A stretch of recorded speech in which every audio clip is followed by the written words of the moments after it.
Yo, welcome back, kembali lagi di channel Atoa Hayato. Bagaimana kabar nakama sekalian? Semoga selalu baik-baik saja. Yosa cerita untuk chapter 1071 sudah muncul, dan inilah full shopnya untuk para nakama sekalian. Oke lah, tanpa basa-basi lagi, langsung aja kita masuk ke pembahasannya. Judul chapternya adalah Pahlawan Datang. Judul ini bisa mengacu pada kemunculan pahlawan Angkatan Laut Monkey D. Gap di chapter ini, yang sangat mengejutkan Helmeppo dan Hibari.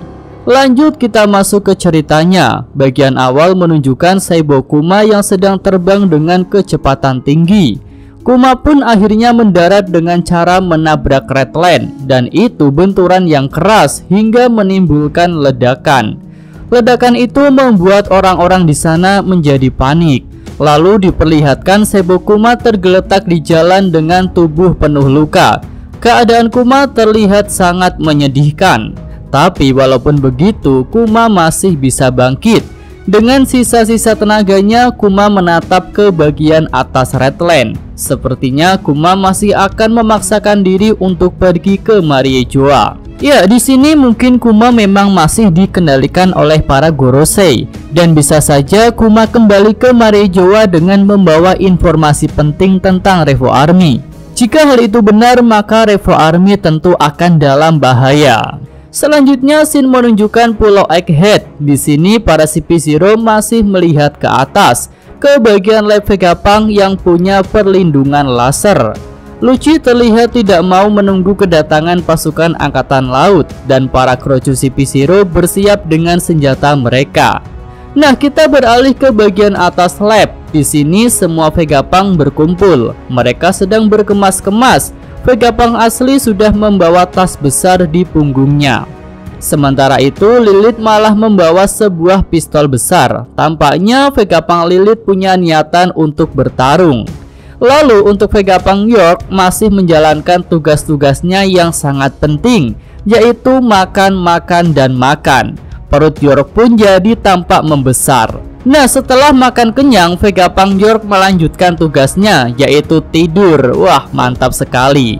Oke, selanjutnya Vegapunk Edison mendapatkan ide untuk meminta bantuan seseorang agar orang itu bisa menahan para CP0.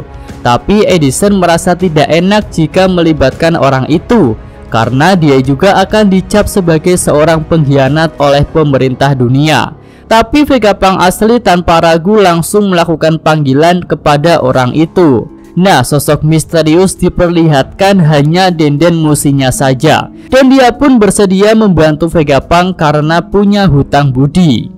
Nah, selanjutnya setelah kemas-kemas selesai, Vegapunk asli kembali ke lokasi kru topi jerami. Lalu diperlihatkan keadaan kelompok Luffy. Di sini Bonnie dengan ekspresi sangat marah berlari kencang untuk mencari Vegapunk. Chopper dan Luffy berusaha mengejar Bonnie. Lalu tiba-tiba terdengar pengumuman bahwa Frontier Dome atau perlindungan laser yang mengelilingi lab Vegapunk telah dibuka.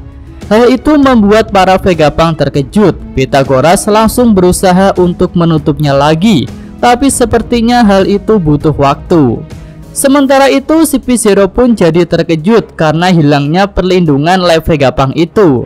Tapi Lucci dan Stacy menduga jika itu adalah jebakan untuk mereka. Namun akhirnya Lucci, Kaku, dan Stacy memutuskan untuk terbang ke atas menggunakan teknik Geppo. Dan benar saja tidak ada laser yang menyerang mereka. Selanjutnya Lucci melihat keberadaan kapal Saniku. Lalu dia memerintahkan Kaku untuk melakukan serangan. Kaku pun langsung menyerang dengan teknik Rankyaku yang besar. Besarnya bahkan hampir sepanjang kapal Saniku. Sementara itu ternyata Zoro sedang tidur di atas kapal. Tapi tentu saja Ken Bonsoku Haki-Zoro akan bereaksi jika ada ancaman. Zoro pun langsung bangun dan mencabut pedangnya. Lalu pendekar pedang itu menahan serangan Rankyaku raksasa dari Kaku dengan mudah. Zoro pun memperlihatkan wajah yang sangat kesal karena tidur siangnya diganggu. Sementara itu Kaku tampak terkejut karena serangannya bisa ditangkis dengan mudah. Selanjutnya Zoro dan Kaku terlihat bentrok. Nah, kembali kepada para Vegapunk, mereka sedang berusaha untuk menutup kembali Frontier Dome. Tak lama kemudian, Luffy sampai ke lokasi kru topi jerami yang lain, tapi di sini mereka malah kehilangan Vegapunk yang asli. Ternyata Vegapunk asli sedang berlari kencang untuk menghindari Bonnie. Anak Kuma itu tampak sangat marah kepada Vegapunk setelah ilmuwan itu menyatakan tidak bisa mengembalikan Kuma seperti semula karena ada alasannya. Selanjutnya kita beralih ke lokasi bajak laut Kid. Di sini kapal ikan tengkorak mereka bertemu dengan ikan raksasa yang besarnya sama. Kapal Kid pun jadi terkejut. Lalu Killer diperlihatkan sedang membaca suatu kertas dan ternyata mereka akan sampai ke Pulau Elbaf. Kid yang dari tadi sedang duduk santai jadi berdiri. Wajahnya menunjukkan ekspresi yang sangat bersemangat untuk pergi ke pulau para raksasa itu. Scene selanjutnya menunjukkan lokasi pangkatan angkatan laut G14. Di sini Vice Admiral Dal tampak marah-marah sambil menggunakan denden musi. Dia menolak permintaan seseorang yang meminta kapal perang dari pangkalannya karena semua kapal di sini sedang dalam misi untuk mengepung Pulau Egghead. Tapi ternyata orang yang menghubungi Dal itu sudah sampai di pangkalan G14 dan dia adalah Monkey D. Garp. Hal itu membuat Dal terkejut. Monkey D. Garp datang dengan kapalnya sendiri yang sangat ikonik. Wakil Admiral senior itu pun berjalan santai ke dalam markas dan dia bertemu dengan Helmeppo. Rekan Koby itu langsung menangis di hadapan Garp karena nasib Koby yang saat ini sedang diculik. Lalu tanpa basa-basi, Garp menyatakan niatnya bahwa dia datang untuk membebaskan Koby dari tangan Kurohige. Mendengar hal itu, Helmeppo dan Hibari menangis karena bahagia. Nah, karena tadi Garp datang dengan kapal ikoniknya, jadi sepertinya jika Garp tidak mendapatkan kapal perang dari pangkalan G14, dia akan tetap pergi ke tempat Kurohige menggunakan kapalnya sendiri. Oke, itu aja pembahasan Mimin untuk segmen full shop ini. Jika ada tambahan, saran dan komentar, bisa nakama tulis di kolom komentar. Yosa, Mimin atau Hayato, terima kasih.